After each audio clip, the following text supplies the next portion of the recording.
በግንኙነት ጊዜ ሴቷን አስደስታለሁ ብላችሁ እንደዚህ የተጣደፈ ፍጥነት ያለው ግንኙነት የምታደርጉ ወንዶች በጣም የተሳሳተ ስራ እየሰራችሁ እንደሆነ ታውቃላችሁ። እንዴት እንደሆነ ልንገራችሁ። ከዚህ ተጨማሪ ደግሞ በእርግጠኝነት አብዛኞቻችሁ እንደዚህ የምታደርጉ ወንዶች ቶሎ የመጨረስ ችግር ያጋጥማችኋል። እናም በግንኙነቱ ሴቷን ለማስደሰት ፍጥነቱ ሳይሆን ኮንቲኒየስ የሆነ ስቲሙሌሽን ነው የሚፈልገው። ቦታውን፣ ሂደቱን፣ ትክክለኛውን አካሄድ የምትከተሉ ከሆነ ሴቷን የማስደሰት ነገር ይኖራል። ከዚህ ተጨማሪ ደግሞ ይሄ ማጣደፋችሁ ቶሎ እንድትጨርሱ ሊገፋፋችሁ ይችላል። ለዚህም ብዙ ጊዜ የምትሳሳቱት ብዙዎቻችሁ ወንዶች ያው ፊልም ላይ ምናምን ከምታዩት በጣም የተጣደፈ አይነት ግንኙነት ሲደረግ ሴቷ የምትደሰት መስሎ ስለሚሰማችሁ ነው። ነገር ግን ይሄ ስህተት የሆነ ነገር ነው። በተቻላችሁ አቅም ስሎ ፔስ ሊሆንና ቀስ ብሎ የሚደረግ ግንኙነት ሰውነታችሁ የተረጋጋ መነቃቃት እንዲኖረው፣ ከዚህ ተጨማሪ ደግሞ ቶሎ የመጨረሱ ወይም ደግሞ ቶሎ የመጋጋሉ ነገር ቀስ እያለ እንዲሄድ ለእናንተ ለወንዶቹም ለመተንፈስ ጊዜ የሚሰጥና የዳሌ ጡንቻዎቻችሁ ለራሱ ጫና አይኖርባቸውም። ስለዚህ እናንተ የመቆየት እድላችሁ እየጨመረ እንዲመጣ ያደርጋል ማለት ነው። ለዚህም አብዛኞቹ ታካሚዎቼ ለመታከም በሚመጡበት ሰዓት ላይ አንድ በመከራቸው ነገር ግንኙነት በምታደርጉበት ሰዓት ላይ ከተጨማሪው ሕክምና ጎን ለጎን እናንተ ግንኙነቱን ቀስ እያላችሁ ማድረግን ተለማመዱ የሚለውን ነገር ነው። ስለዚህ እናንተም ግንኙነት በምታደርጉበት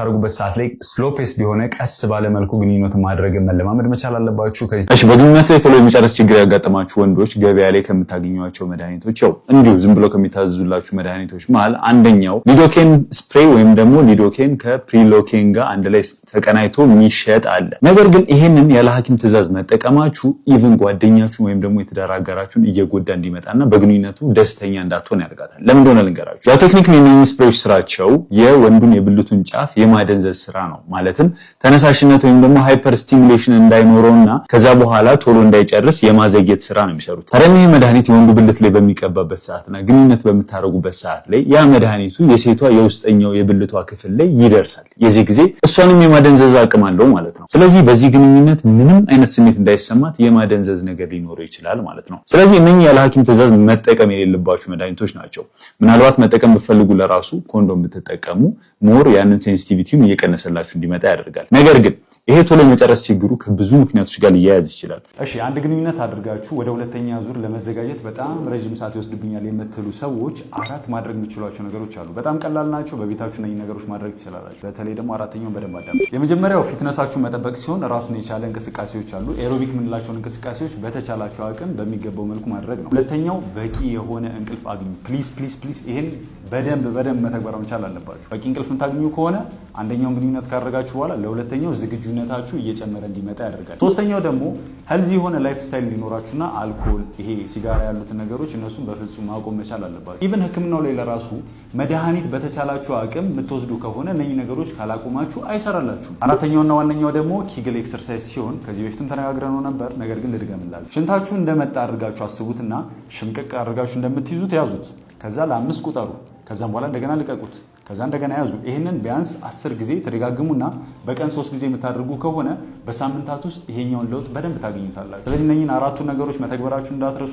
እሺ፣ አንድ ወንድ በአንድ ምሽት ስንት ዙር መሄድ ከሆነ ነው አንድን ሴት ሊያስደስታት ወይም ደግሞ እርካታ ጣሪያ ላይ ሊያደርሳት የሚችለው? ለዚህ የተቀመጠ ቁጥር አለው የለው የሚለውን ነገር እስከ መጨረሻው አዳምጡኝ፣ በደንብ አብራርቼ ልንገራችሁ። እሺ፣ በመጀመሪያ ይሄ ዙሩን ከማርዘምና ብዙ ጊዜ ከወንድነት ጋር የሚያያዘው እሱ ነው። ነገር ግን ትክክለኛው ሴቶች የእርካታ ጣራ ላይ የሚደርሱት ፔኔትሬቲቭ ሴክስ ወይም ደግሞ የወንድ ብልት የሴቷ ብልት ውስጥ ከገባበት ጊዜ ጀምሮ ሳይሆን ከዛ በፊት ማድረግ የሚችሏቸው በጣም ብዙ ነገሮች አሉ። ምክንያቱም በግንኙነት የሚረኩ ሴቶች ከ15 እስከ 30% ብቻ ናቸው። አብዛኞቹ ከ70 እስከ 90% የሚሆኑት ክሊቶሪያል ስቲሙሌሽን በምንለው መልኩ ነው። ያ ክሊቶሪያል ስቲሙሌሽን የምንለው ምን እንደሆነ ጉግል ማድረግ ትችላላችሁ። ያው ፎቶን ቀጥታ ታገኛላችሁ። ተጨማሪ ማብራሪያዎች ማግኘት ትችላላችሁ። ነገር ግን በፔኔትሬቲቭ ሴክስ ወይም ደግሞ ተደጋጋሚ ዙሮችን በማድረግ ሴትን ልጅ ጣራ ላይ ላደርስ እችላለሁ ወይም ደግሞ የእርካታ ጥግ ላይ ላደርሳት እችላለሁ የሚለው ነገር እሱ ትክክል ያልሆነ ነገር ነው። ወንዶች ጤናማ የሆነ የግንኙነት አቅም ኖሯቸው ለራሱ ሴቷን ለማርካት ግዴታ ፔኔትሬቲቭ ሴክስ ወይም ደግሞ ግንኙነት ማድረግ አለብኝ ብለው ስለሚያስቡ ወንዱ ጤናማ በሚባል ደቂቃ ውስጥ ቢጨርስ ለራሱ ሴቷ ላትጨርስ ትችላለች። ከዛ በኋላ ድጋሚ ለመነሳት እስከ 24 ሰዓት ለራሱ ሊወስድበት ይችላል። ስለዚህ እነዚህ 3 ነገሮች ልብ ማለት አለባችሁ። የመጀመሪያው ባለቤቴ ወይም ደግሞ ጓደኛዬ በምን መልኩ ነው የምትደሰተው ወይም ደግሞ በምን መልኩ ነው የምትራከው የሚለውን ነገር ፓተርኑን መረዳት፣ ማለትም ፔኔትሬት በማድረግ ነው ወይስ ደግሞ ክሊቶራል ስቲሙሌሽን ነው የሚለውን ነገር በደንብ ቼክ ማድረግ። ሁለተኛው ከግንኙነት በፊት ያለውን የጨዋታ ጊዜ ረዘም አድርጎ ማቆየትና ሴቷ በጣም መጋጋሏና መሟሟቋን መኖሯን በደንብ ቼክ ማድረግ ይኖርባችኋል፣ ግንኙነት ከመጀመራችሁ በፊት ማለት ነው። በዚህም የሴቷ ሰውነት በቂ የሆነ ጊዜ ስለሚያገኝ የእርካታ ጣራ ላይ የመድረስ እድሉ ከፍተኛ ይሆናል ማለት ነው። ሶስተኛውና ዋነኛው ደግሞ በግንኙነት ህይወታችሁ ኮሚኒኬሽን ሊኖር ይገባል። መነጋገር፣ መግባባት መቻል አለባችሁ። ምን ያስደስታታል፣ ምን ያስደስታል፣ ምን አያስደስታትም፣ ምን አያስደስትም፣ እነዚህ ነገሮች በደንብ ኦፕን ሆናችሁ ዲስከስ ማድረግ መቻል አለባችሁ። እነዚህ ነገሮች የምታደርጉ ከሆነ በደንብ እየተጣጣማችሁ ትመጣላችሁ ማለት ነው። ገና ግንኙነት ሳትጀምሩ በመሳሳም ብቻ የምትጨርሱ ወንዶች በደንብ አዳምጡ። እሺ፣ ይሄኛው ቶሎ የመጨረስ ችግር በደረጃው ሲቪር የምንለው ወይም ደግሞ ከፍተኛ ደረጃ ሲሆን መታከም ይችላል። ነገር ግን አንዳንድ አጋላጭ የሆኑ ሁኔታዎችን ልንገራችሁ። ከነኚህ መሀል እንደ ምክንያትነት በዋናነት የሚቀመጠው ግለ ወሲብ ለረዥም ጊዜ የምታደርጉ ከነበረ ነው። ይሄኛውም ለርንድ ኢጃኩላቶሪ ኮንዲሽኒንግ እንለዋለን። ማለትም ሰውነታችሁ፣ ጭንቅላታችሁ ያንን ነገር በተደጋጋሚ ቶሎ መጨረስን እየተለማመደ እንዲመጣ ያደርገዋል። ምክንያቱም አንድ ሰው ግንኙነት በሚያደርግበት ጊዜ መጀመሪያ ተነሳሽነት አለ፣ ከዛ ግንኙነቱ አለ፣ ከዛም በኋላ ደስታ ጣራው አለ፣ ከዛ በኋላ ነው የእርካታ ጫፍ ላይ የሚደርሰው እና እነኚህ ፕሮሰሶችን በማለፍ ቀጥታ ወደ እርካታ በቶሎ መድረስን ሰውነታችሁ እየተለማመደ እንዲመጣ ያደርገዋል። እናም ይሄ ግለ ወሲብ በተደጋጋሚነት የሚፈጸም ከሆነ ብዙ ጊዜ ያው ሰው እንዳይደርስብኝ ወይም ደግሞ ቶሎ ለመጨረስ እየተባለ ነው የሚደረገው እና ያ ነገር ጭንቅላታችሁ እየተማረ እየተለማመደ እንዲመጣ ያደርጓል። ስለዚህ ትንሽ ነገር የሚቀሰቅሰው ሰውነታችሁ ነገር ካገኘ ቀጥታ እንድትጨርሱ ይገፋፋችኋል ማለት ነው። እናም በዚህ ችግር የሚሰቃዩ ብዙ ወንዶች ያጋጥሙናል እና ኢቭን ደግሞ ባለትዳሮች ሆኖ ልጅ ለመውለድ የሚሞክሩ ከሆነ ወንዱ ገና ወደ ሴቷ ብልት ሳይገባ የሚጨርስ ከሆነ እርግዝና እንዳይፈጠር ያደርጋል።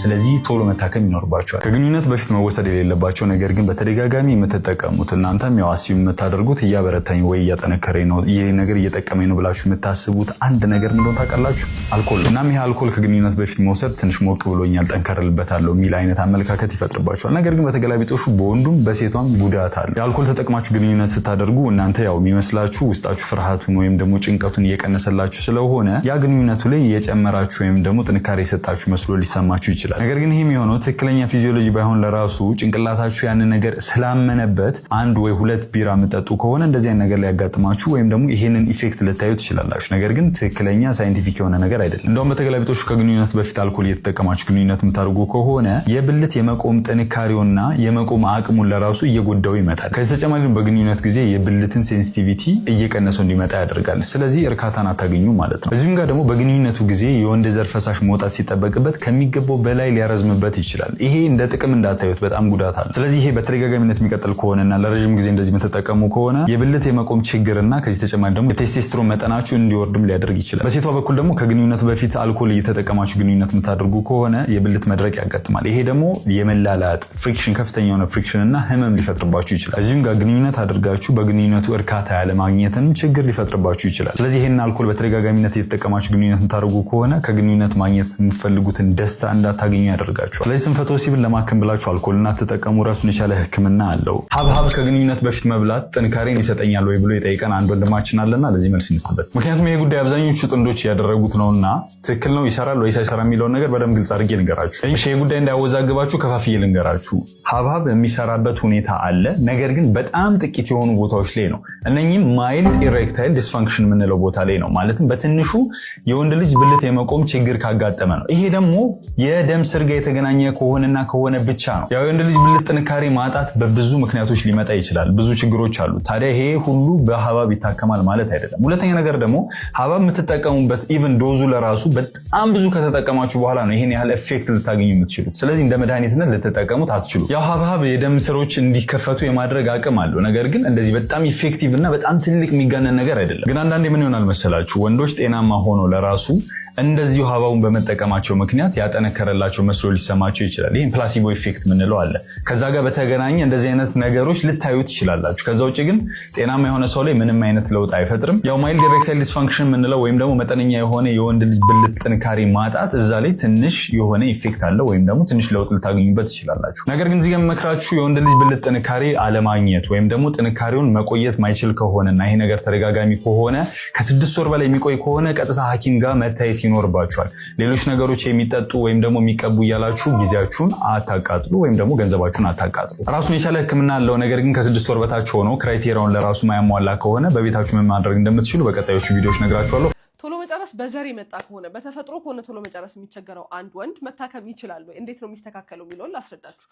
አንድ ወንድ በተፈጥሮ ቶሎ መጨረስ ይቸገራል ስንል የምናስባት አንድ ሴራቶኒን የምትባል ኒውሮ ትራንስሚተር መልክተኛ አለች።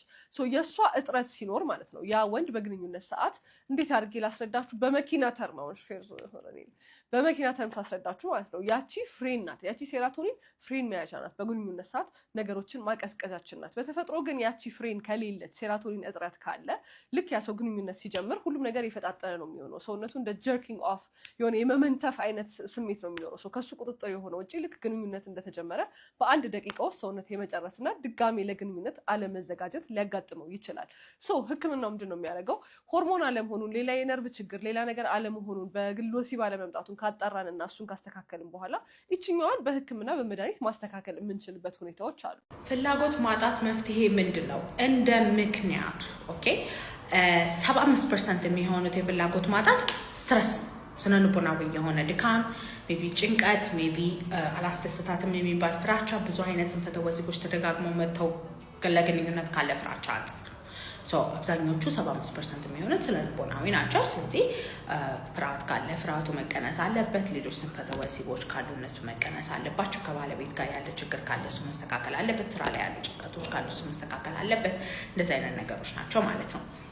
25% ሆርሞን ላይ ያሉ ችግሮች ናቸው። ቴስቶስትሮን ካነሰ፣ የእንቅርት ሆርሞን ካነሰ፣ ፕሮላክቲን ከፍ ካለ፣ ቫይታሚን ዲ ካነሰ እንደዚህ አይነት የሆርሞናል ችግሮች ሊፈጠሩ ይችላሉ። እነሱን ደግሞ መታችሁ ቼክ ተደርጋችሁ እንዳግባቢነት አሉ ኪኒን፣ ሰፕሊመንት፣ መርፌ እንሰጣችኋለን ማለት ነው። ወንዶች ሽንታችሁን መሀል ላይ ማቋረጥ አትችሉም እንዴ ስላችሁ እየሸናችሁ ጫፉን ይዛችሁ ሳይሆን እያሸናችሁ መሀል ላይ በዳሌ ጡንቻ ያዝ ማድረግ ትችላላችሁ። እሷን ቴክኒክ በማዳበር ኬግል ኤክሰርሳይዝ እንለዋለን። እሷን ቴክኒክ በቀን 3 ጊዜ ለ5 ሰከንድ ያዝ ለ5 ሰከንድ ለቀቅ እያደረጋችሁ ለ30 ሰከንድ ብታቆዩ ቶሎ መጨረስ የምትቸገሩ ከሆነ ልክ የወንድ የዘር ፈሳሽ ሊፈስ ሲል ያለው ስሜት ሲመጣ ይቺን ጡንቻ ያዝ በማድረግ ግንኙነቱ ወደ ኋላ እንዲመለስና እንደ አዲስ እንዲጀምር ማድረግ ትችላላችሁ። ከዛ ውጭ ደግሞ ቶሎ መጨረስ የምትቸገሩ ከሆነ ስቶፕ ኤንድ ስታርት ሜትድ አለ። እሱም እንደዚሁ የዘር ፈሳሽ ሊፈስ ሲል ግንኙነቱን በማቋረጥ የብልትን ጫፍ ጫን አድርጎ መያዝ፣ ጉዳቱ የሚያደርስ ደረጃ ሳይሆን ጀስት ጫፏን ያዝ አድርጋችሁ ስትሄዱት ግንኙነቱ ወደ ኋላ ይመለሳል። ስለዚህ ይህንን በደጋገማችሁት ቁጥር ምን ይፈጠራል? ሰውነታችሁን ኮንዲሽን ታደርጉታላችሁ፣ በእናንተ ቁጥጥር ስር ታደርጉታላችሁ። እነዚህን ቴክኒኮች ሞክራችሁ ግን ምንም አይነት ለውጥ የማታዩ ከሆነ አሁንም በግንኙነት ሰዓት ከ1 ደቂቃ በታች ከ3 ደቂቃ በታች የምትቆዩ ከሆነ የዛኔ ህክምና ማግኘት ያስፈልጋል።